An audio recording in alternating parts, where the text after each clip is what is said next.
Хинтийн мэргэн жаалыг хэлмэгдүүлсэн аймшигт түүх. Монголын 2000 жилийн төрд ёсны түүхэнд хамгийн харгас улаантны засаглал 20 дугаар зууны эхэнд тогтож бүтэн 70 жил ард түмнээ дарангуйлсан байдаг. Тэр үеийг ард түмэн улаантны цөвөн цаг хэмээн нэрлэдэг байлаа. 20 дугаар зууны 30-аад онд хан Хинтийн нутагт нэгэн гайхамшигт мэргэн хувилгаан хөвгүүн мэндэлсэн бүлгөө.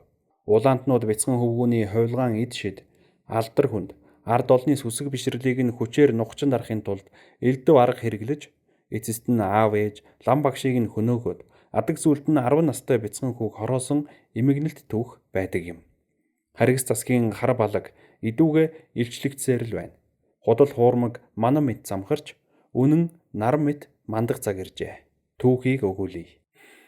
Хинтийн мэргэн жаал буюу Ламаадан хотог тэмээн алдаршсан бяцхан хөвгүүн бол Цөвөн цагийн улаан Монголд төрсэн сүүлчийн хувилгаан хүү байлаа. Ламаадан хотогт хуучнаар Хөвчийн Жонон бангийн хошуу буюу одооны Хинтийн аймгийн Баян Адрах сумын нутагт Малчин ард Цэсэнгийн Сэрэтрийн хөвгүүн болж 1936 онд мэндэлжээ. Хүүдээ Цэрэн Пунцаг хэмээх нэр хайрлаж. Энэ нутагт богд хатан дондог дулам мэндэлсэн газар юм. Ламаадан хүүгийн төрсөн их нь хараагүй сохор эмэгтэй байжээ. Эцэг Сэретр нь мөн нэгнүүд нь хараагүй байсан гэдэг. Эцэг их нь амьдрал хүнд нүд хараагүй тул хүүгээ өсгөх нь хүнд хэцүү гэдгийг мэдэж нэгэн өдөр нутгийн айл онин гомб хэмээх айлын гэр дээр нялх хүүгээ тавьчихсан ажээ. Ийхүү Цэрэн Бонцог хүү одооны Хинтийн аймгийн Өмнө Дэлгэр сумын Харьяат Гарвын гомб хэмээх айлд өрчлөгдсөн байна. Гомбын Өмнө Дэлгэр сумын хөгн, шанган, дунд баян шар талаар нутаглаж маллаж амьдардаг байж л дээ. Дөнгөж 2-3 нас хүрсэн бяцхан хүү Цэрэн Бонцог шавар чулуу илсээр сувраг босгоод тоглодог. Үе сувраг сүм дуган бурхны орон гэсэн үгнүүдийг хэлж явдаг хүүхэд байжээ.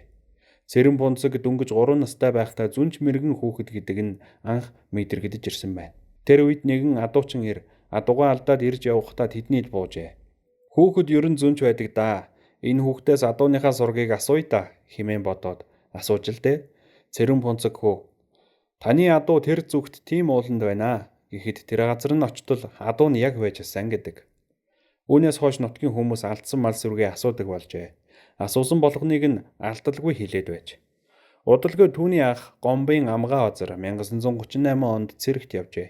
Ах нь цэрэгт яваад 1 жил болсны дараа нэгэн халуун өдөр 3 настай Цэрэн Бунцаг ах маань цангаж байна. Хатаж өгөх гэж байна шүү дээ гэж ээжтэй хэлж бүтэн домбтой цайгаа зүүн зүгт цацсаар байгаад дуусгажээ. Ах нь 1943 онд цэргээс халагдаж ирэхэд нь ээж нь энэ талаар асуухад амгаа озар. Үнэхээр тийм явдал болсон шүү.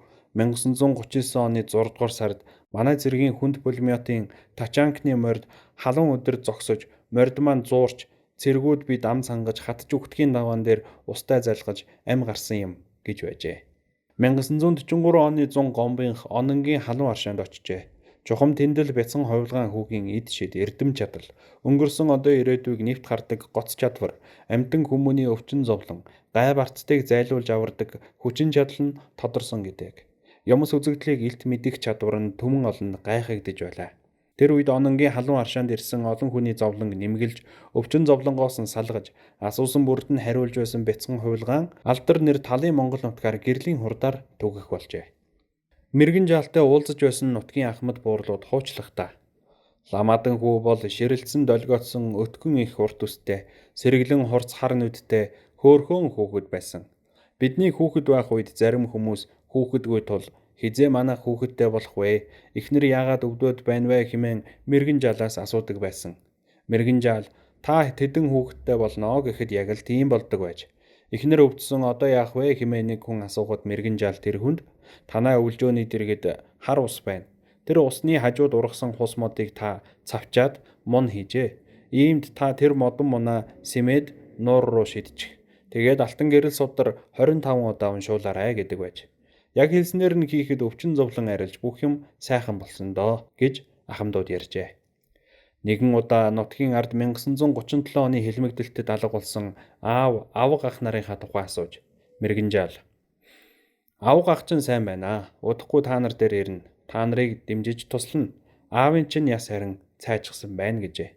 Үнэхээр тэр хүний аав ах нь удалгүй ирж 40 жилийн дараа аавынхаа сургийг нэгэн орос хүнээс дуулахад хэл сэргээр аав нь орос улсад Сибирт цөлөгдөж шоронгийн хүнд ажлыг даалгүй тэндээ нас барсан байжээ.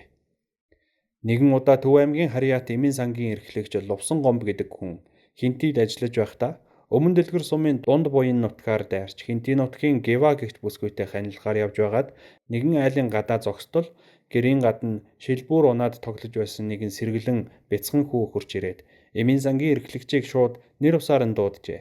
Лувсан Гомб баха та сайн явж байна уу? Та эндээс хурдан яваарай. Таны очиж уулзах гэж байгаа Гева эгч ахтаа зодуулаад тэр уулын ард хонтойгоо явж байна. Та бушуухан оч гэхээр нь хурдан эргээд гартал араас нь бяцхан хүү. Та 6 хүү 2 охинтой болноо. Бушуухан яваарай гэсэн байна. Үнэхээр ч Лувсан Гомб Гева хоёр ханилан амьдарч 6 хүү 2 охинтой болж элэг бүтэн сайхан амьдарчээ. Нэгэн удаа Хинтийн Шагдар гэдэг хүн Ламаадан хүүтэй уулзахаар явж байтал замд тааралдсан айл энэ тухай мэдээд мөн л гайварцтай даатгуулахаар хадаг дээлийн өнгөний хамт дайж явуулжээ. Шагдар Гомбынд очиод хувилгаан хүүтэй уулзахын өмнө гинт шунал нь хөдөлж дээлийн өнгийг нь өөртөө үлдээгээд айлын гадаа нуугаад гэрт орж мэрэгэн жалд зөвхөн хадгийг нь барьсан байна. Тэгэхэд Ламаадан хүү дээлийн өнгийг авснараа та ихэнхийг нь даадаа. Хадгийг нь авснараа би багаахныг нь даая заа юу. Гадаа нуусан дээлийн өнгийг чинь үхэр идэж байна шүү дээ гэхэд гараа тартал үнэхээр дээлийн өнгийг нь үхэр зажилж байсан гэдэг. Нэгэн удаа саахалт айлынх нь хүн мэрэгэн жаалтай уулзахаар явхад нь тэр айлын хүн манай барцдыг арилгах талаар мэрэгэн жалаас асуугаад ирээрээ гэд юмбүү мөнгө торог 2 өгчээ. Гэтэл саахалт айлынх нь нөгөө хүн мэрэгэн жаалынд очих замдаа торгыг нь өөртөө авна хэмээн шуналтаж торгыг таргууны нүхэнд нууцглаа. Нөгөө хүн мэрэгэн жаалд юмбүүг барьж юм асуугаад мэрэгэн жаал би юмбүүний чинь юмыг хэлж өглөө. Харин таны таргууны нүхэнд хийсэн торгыг чинь тарваг гарч ирээд хөдлөгчихгүй дээ гэсэн байдаг. Өмнө дэлгэр сумын иргэн өндөр настан наран гэрэл ах дурсан ярихдаа тэр үед би 5 настай байсан. Мэрэгэн жаалтай хамт тоглодог байлаа. Насанд хүрсэн том хүмүүс ялангуяа бурайд хүмүүс мэрэгэн жаалыг мөрөн дээрээ байнга л өргөж явдаг байсан. Би дөнгөж 5 настай хүүхэд байсан болохоор өөр нарийн ширийн зүйл мэдэхгүй л дээ гэж байлаа. Өмнө дэлгэр сумын ханд химээх нэгэн буурал эмээ дурсан ярихдаа би хүүхэд байхдаа мэрэгэн жаалтай хамт сава мод унаад тоглодог байсан. Мэрэгэн жаалыг ногоон малгайтнууд барьдаг зун өмнө дэлгэрийн шанаган химээх нутагт манайхан нутаглаж байсан. Тэр үед мэрэгэн жаал маш том жартаа чулуугаар татуулсан юмдаг. Мөргөлчөд жартааны дотор талаар явна. Үүдээр нь мөргөлчөд орж гарна. Тэр үед нүүр амаар нь дүүрэн яр шарах болсон нэгэн амар хүн ирж мэрэгэн жаалаар эмчлүүлсэн юм. Мэрэгэн жаал хар цох авчруулж сүүнд дүрээд эхлээд тэр хүний хамрын үзүүрийг шархан дээр тавихад цох шархыг нь идэж байгаад газарт унахад нь дахин сүүнд дүрээд хацарт нь тавьж идүүлээд тэр хүнийг идгээсэн юм. Нэгэн удаа мэрэгэн жаал нутгийн олноор чулуу түлгэж сувраг босгуулж билээ. Тэгтэл нутгийн дуламсрын химээх нэг ганган хүүхэн чулуу хормойлуулж хувц сунрыг минь муухай болгож дээлийн хормоо маань урагдчихлаа хэмээн мэрэгэн жаалд ууралжээ. Гэтэл хүү чи түүнээс хойш хогон дотор амьдрах юм байна да. Чиний бүх амьдрал чинь хогон дотор өнгөрөх юм байна гэмээсэн гэдэг. Үнэхээр л түүнээс хойш тэр эмэгтэй бүх насаараа хогон дотор ядуу амьдарч байсан да. Энэ дүүхийг өмнө дэлгэр сумынхан бүгд мэднэ гэсэн байдаг. 1944 оны намар мэрэгэн жаалыг Хинтий аймгийн төвийн дунд сургуульд оруулсан байна. Тэр үеийн Хинтий аймгийн дарга Дондов гэдэг хүн сургуулийн багш нарт мэрэгэн жаалыг сайтар ажиглаж алхан тутмыг нь надад болон дотоодыг хамгаалахын даргад мэдээлж байгаарай хэмээн үүрэг өгчээ. Тэр үед мэрэгэн жаалтай хэсэгхэн хугацаанд хамт сурч байсан хүмүүс дурсахдаа удалгүй намар болж хичээл эхлэхэд өмнө дэлгэр сумаас ирсэн Ламаадан гэдэг хүүхэд улаан шар дээлтэй, тормолцсон сэргэлэн хар нүдтэй, улаа бутарсан шардуу царайтай, үсээ ахуулсан хүүхэд байсансан. Сургуулийн дотор байранд тэр хүүхэд амьдарч байхад нь сүсгтэй хүмүүс настай жавганц нар сургуулийн дотор байранд дайрч орж ирээд тэр хүүхдэд сөгдөн мөргөж адис авдаг байсан. Хүүхдүүд дотор байранд тэр хүүхдээс аав ээжийнхээ тухай гэртээ хизээ очиж чадах вэ? Энэ миний атгасан гарт хичнээн ширхэг чулуу байна вэ гэх мэт асуулт асуухад шууд хэлдэг. Хэлсэн бүхэн нь үнэн байдаг байж билээ гэж ярьжээ. Нэгэн өдөр Ламаадан хүү сургууль дээр хичээлээ хийж байснаа хүүхдүүдээ хулгайч ирж явна. Үзэг дэвтрээ хямгадаарай гэж. Сургууль дээр тэр өдөр жижүүр хийж байсан багш орж иртэл Ламаадан дахиад хүүхдүүдэд хандаж хулгайч орж ирлээ үзэг харандаага далт хийгээрэй гэж гин. Тэр жижүүр багш уурлаж чи юу гэж хүнд оромжлоод байна гэхэд Ламаадан хүү түүнд чи хулгайч шүү дээ хэмээн огт айсан шинжгүй хэлж байсан гэдэг. Дараа нь жижүүр багш Ламаадан хүүг захирал багшид ховлон матжээ. Захирал түүнийг дуудаж чи яагаад жижүүр багшийг хулгаач гэд байна? Багш хүн хулгаач байдаггүй юм аа. Дахиад багшийгаа хулгаач гэж хэлдэггүй юм шүү. Заа юу гэхэд Ламадан хүү. Тэр багш үнэхээр хулгайчаа. Танд хүн бэлгэлсэн улаан өнгөтэй үзгийг тэр багш хулгайсан байна. Та үзэгнийхээ хойноос сэтгэл гонсгор явдаг юм байна. Тэр багш одоо гэртээ таны үзгийг авдрандаа хадгалж ихэд нуудаг. Заримдаа гэртээ хөнгөн үед гаргаж ирээд юм бичээд бусад үедээ далд хийчихдэг юм байна гэснэ нь үнэн байж таарчээ. Үнэхээр тэрхүү дайны үед нүдийг юм байсан авторучгийг хулгайч авчихсан болохоор захирал багш их л сэтгэл дундуур явдаг байж. Мэргэн жаалыг хэлсэн бүгд үнэн байсанд захирал ихээхэн гайхжээ. Ногоо малгайтнууд мэргэн жаалын аавыг нь өмнө дэлгэр сумын нутагт хөдөө малаа хариулж явж байхад нь нууцаар баривчилж нийслэл хотод авчирч ганц удгийн шоронд хоржээ. Ногоо малгайтнууд гомбын унаж явсан морийг нь нэмэлтээ нутагт нь орхиод гомб мориноосоо унаж сургаггүй алга болсон гэсэн худал цуу үгийг тарааж. Удалгүй ногоо малгайтнууд бяцхан Ламадан хүүг Өндөр хаан хотын сургуульд сурч байхад нь нууцаар баривчилж Улаанбаатар хотод аваачиж шоронд хоржээ. Хувьсгалт Монголын төрийн тэргүүн чой болсон тэр үед дотоодыг хамгаалах яамны сайн дасан Цэдбийг дуудаж Хинтийн мэргэн жаалын эцэг эхийг нь нин даруй устгах хэмээн тушаал өгчээ. 7 наснаас 17 нас хүртэл Сэцэн хаан аймгийн Сан Бэйсийн хүрээнд 10 жил Бурхны ном үзсэн хувраг байсан чой болсон эцэстээ ийм харгас улаантан болж чой болсон 10 жил хувраг явахдаа ядаж амьтны амийг тасалж болохгүй гэсэн Бурхан багшийн ганцхан сургаалыг сурсан бол хүн алж хүрээ талахгүй байсан. Ямар ч гимзэмгийн 22 мянган монгол хүнээ хөнөөхгүй байхсан да.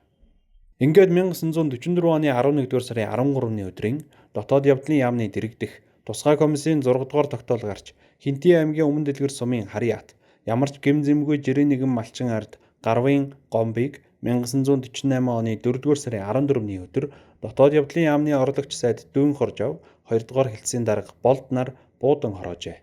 Дотоодыг хамгаалахын ногоо малгайтнууд мэргэн жаалын ээж Янжин ламыг нөхөр хүүхдээ ирж Хинтийгээс нийслэл хотод ирээд гандан хийдэд мөргөл хийж байхад нь баривчилж Түргэний голын дэргэд аваачиж 1948 оны 4-р сарын 6-ны өдөр дотоод явдлын яамны 2 дугаар хэлтсийн дарга болд буудан хороожээ.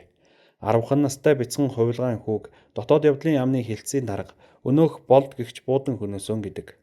Хожим нь болдын нэг охин Хятадд сурч байгаад Хятадуудад хорлогдож нас баржээ.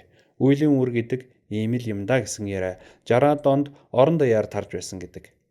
Бяцхан хувилгаан хүүд Бурхны ном заасан хэмээн зохиомол ялт тулгаж Норв ламыг мөн л дотоод явдлын яамны ногоо малгайтнууд буудан хөнөөжээ. Мэргэн жаалыг амьд үлдээсэн үлдээгээгүй гэсэн яриа үе гарч байлаа. Нэгэн удаа дотоод явдлын яамны хурал дээр уг асуудал босч мэргэн жаалыг яасан бэ гэсэн асуултад Дүүн Хоржов болд нар маршлын тушаалыг ёсоор болгож гүйцэтгсэн гэсэн хариулт өгч байсан гэдэг. Харгас улаантнууд ингэж л Монголын жирийн нэгэн малчин айлыг голомтоор нь хүйс тэмтэрсэн аж. Инхүү Манзишир бурхны хувилгаан Ламадан хотогт мэргэн жаал хэмээн алдаршсан Монголын хамгийн сүүлчийн хувилгаан бяцхан хүү цахилгаан цахих мэт хоромхон хугацааны амьдралдаа буян төвл олныг бүтээж 10 настайдаа хүний арьс нөмөрсөн улаантан житгэрүүдийн гарт алтан амиа алджээ. Хайранч хувилгаан хүү, хайранч эцэг эх, хайранч багш. Үүнээс хойш Монголд дахин хутаг хувилгаад мэндэлсэнгүй. Бурхад хувилгаад хүртэл нүгэлт Монголоос нүрээ